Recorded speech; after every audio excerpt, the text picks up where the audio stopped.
Bismillahirrahmanirrahim. Assalamu alaikum viewers. I'm your host Sultan M. Hali with another edition of Defense and Diplomacy. The inputs into a nation's foreign policy are the ethnocentric views. There is a paradigm that you may have permanent interests but never permanent friends or enemies. In light of this, we need to revisit our foreign policy. The same was echoed by the President on his address to the people and the nation on 27th of December, in which he talked about revisiting our foreign policy. What should be the impetus into the revisited foreign policy? To discuss that, we have invited in our studio today Professor Hamid, Ghouri, who is not only a senior political analyst, but is also a specialist on foreign policy and public policy. Welcome, sir. Thank you. We have with us Advocate Tariq, Pirzada, whose inputs into foreign policy are numerous. Welcome, sir. Thank you. Let's start the discussion with you, sir. What are the imperatives that are forcing Pakistan to revisit the foreign policy, especially vis-a-vis the incidents with United States? Recently, this attack on Salala Post has been one of the major landmarks in which, after which the logistic support to US has been suspended, and the nation itself has risen to speak of the relationship between Pakistan and US, and there are various policy options being discussed in the recent Envoys conference, which was specially summoned. We have a new foreign minister who is very young and who is very energetic, and she likes to view the whole relationship. Talking about Salala, sir, I had the opportunity to meet the US Secretary of State at Belgium at the NATO headquarters, and I asked her why the US has not apologized to Pakistan, and her response was that they are waiting for the result of the inquiry being held. Now, CENTCOM inquiry has been presented and it has been rejected by Pakistan Army. What are your views, sir? In fact, the inquiry which has been carried out by US has been done by the same commander who was commander of the forces which carried out attack on Brigadier General Stephen Clark. Stephen Clark. It's a normal tradition, not only in the military forces but also elsewhere, that an inquiry to be independent should be conducted by a separate commander or a separate body, so that the independent analysis and the results are viewed. And that is one of the major reasons why Pakistan feels that this inquiry is not transparent and independent. Let me take the view of a jurist. How do you look at it, Advocate Tariq Pirzada? Well, you know, the inquiries, unless they are independent, unless they are impartially conducted, never carry any legitimacy or validity. It's an established norm throughout the world under all the systems of laws.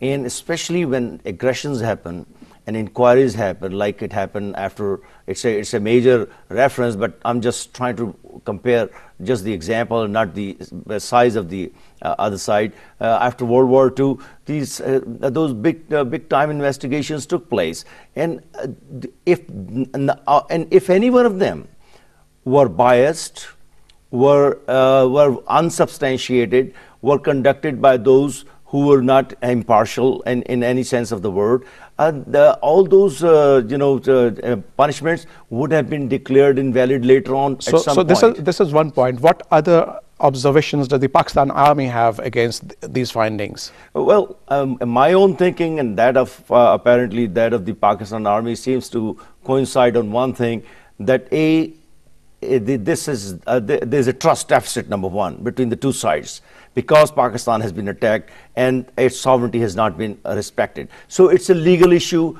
and also a strategic issue.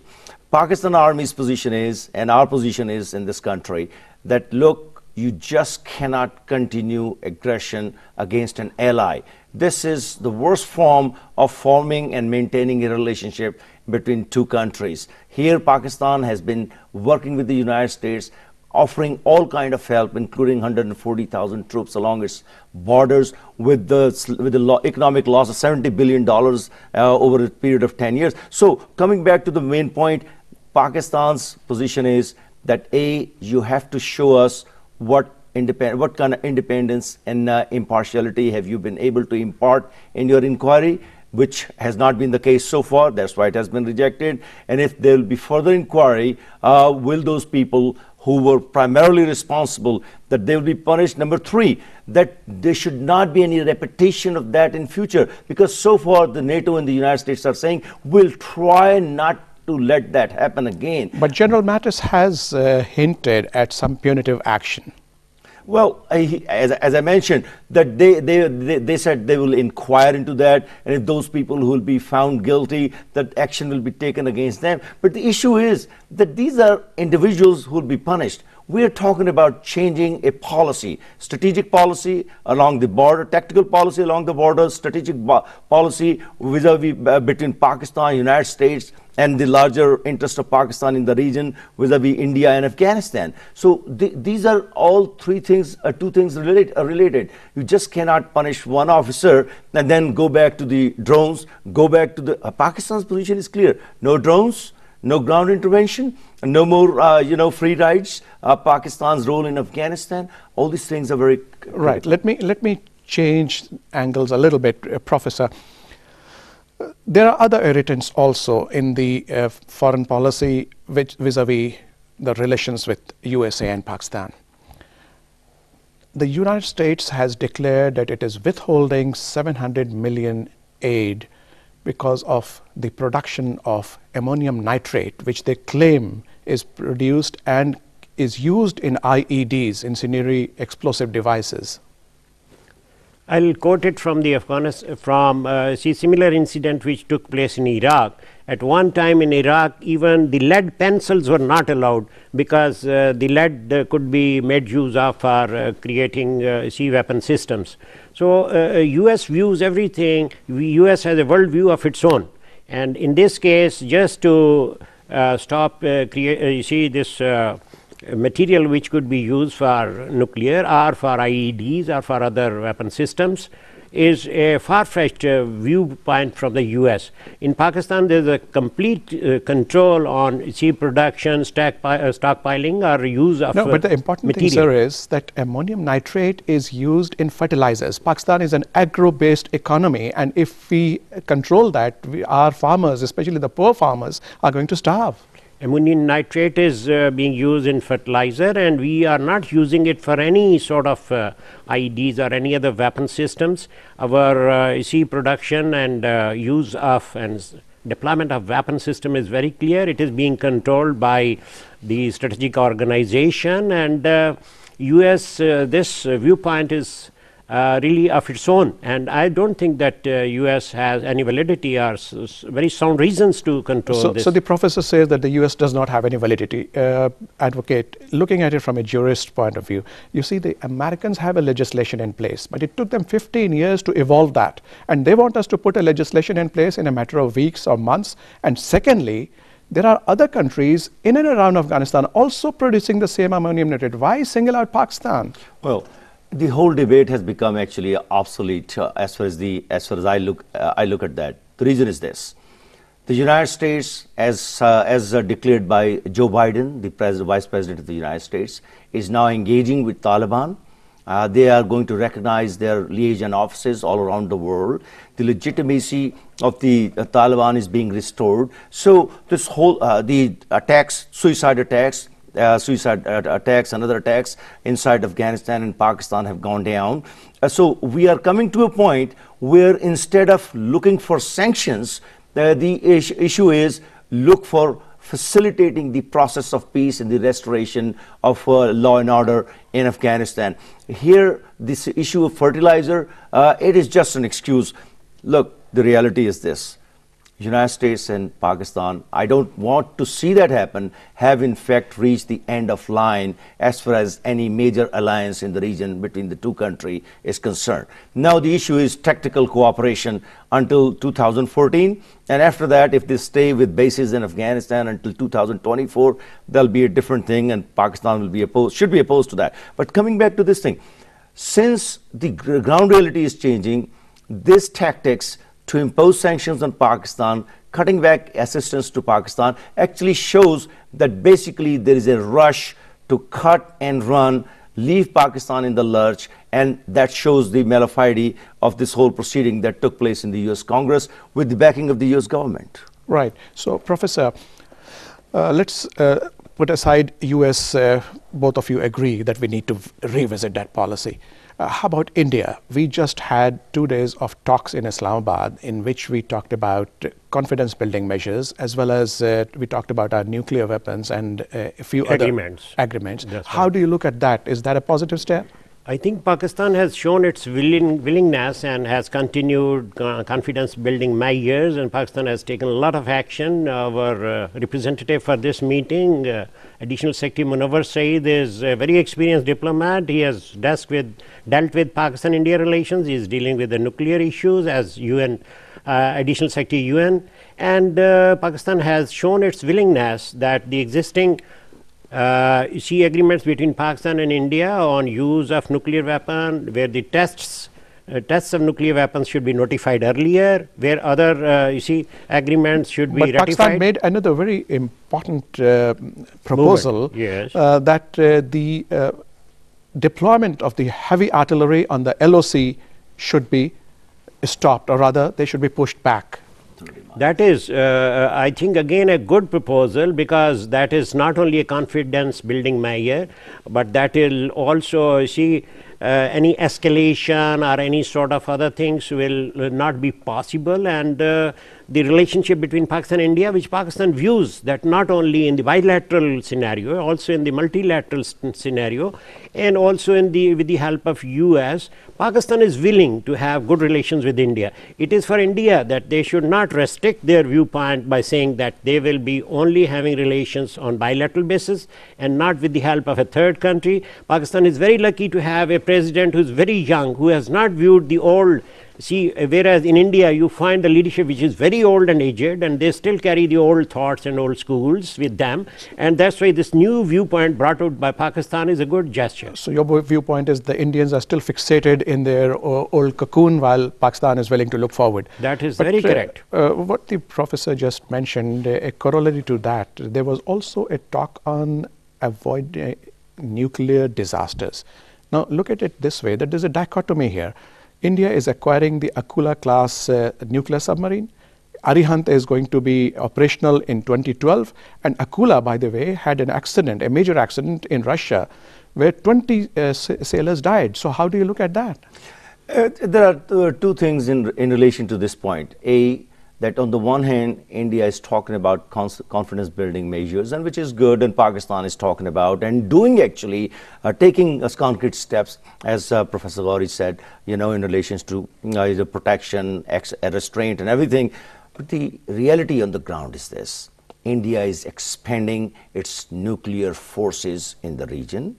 India's, as you pointed out, nuclear-powered submarine, ballistic missile submarine, Arihant, which is undergoing sea trials. Which will have the Sagarika, which will have the Agni 3. Agni 3, all deployed in due course of time. And then this is not just one Akula, these are two Akulas that are coming. So India, by the end of 2012, India will probably have 3 nuclear-powered submarine armed with ballistic nuclear missiles. So in response to that, number one, let me quickly say, Pakistan has to equally demonstrate its ability. The Babar SLCM, submarine-launched cruise missile, must be demonstrated in the form of its testing and deployment, and shown to the world. And the result should be shown that while we don't want nuclear arms race, that we cannot afford to take any chances. Number one. Number two, as far as India's nuclear agreement with United States is concerned, that is, they're going to leave a number of Indian nuclear reactors that will be creating so much plutonium that will be enough to wipe out any country in the world. So, point taken.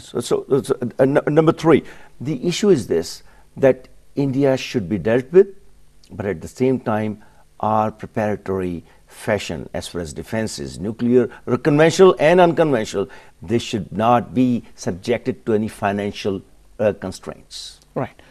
Yes, Professor. The confidence building measures, Pakistan is very sincere in it. Whereas you just suddenly you find in case of Bombay issue, they closed it or at least suspended it and put it in the cold storage.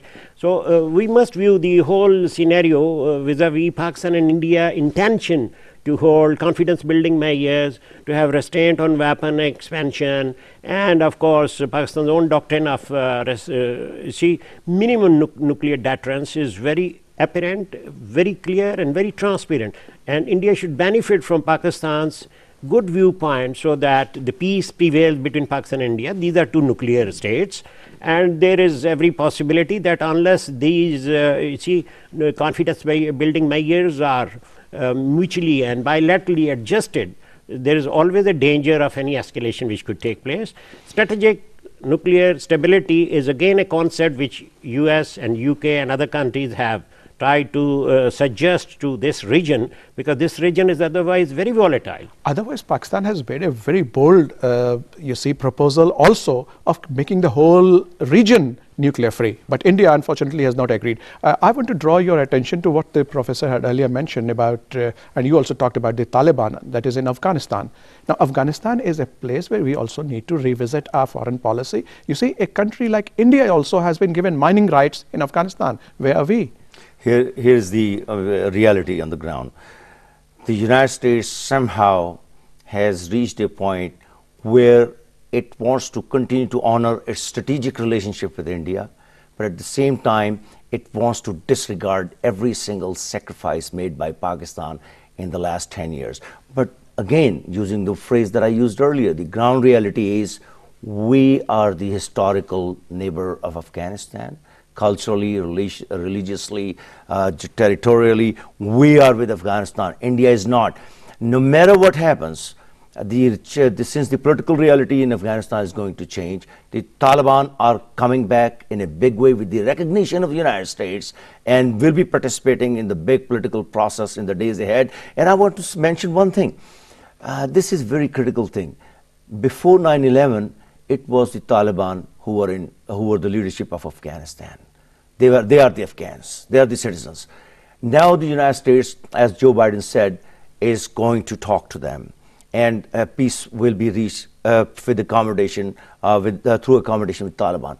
But at the same time, when we talk about, and as the United States is doing, recognizing Taliban as a potent factor, the issue is, shouldn't the same position be reinstated in Afghanistan that existed before the Taliban were ousted by the United States? Because they were ousted as a result of an aggression. Right. Because the legitimacy of Taliban was not challenged. Christina Rocca, remember, was dealing with Taliban right until the point before 9/11. So the West was dealing with them.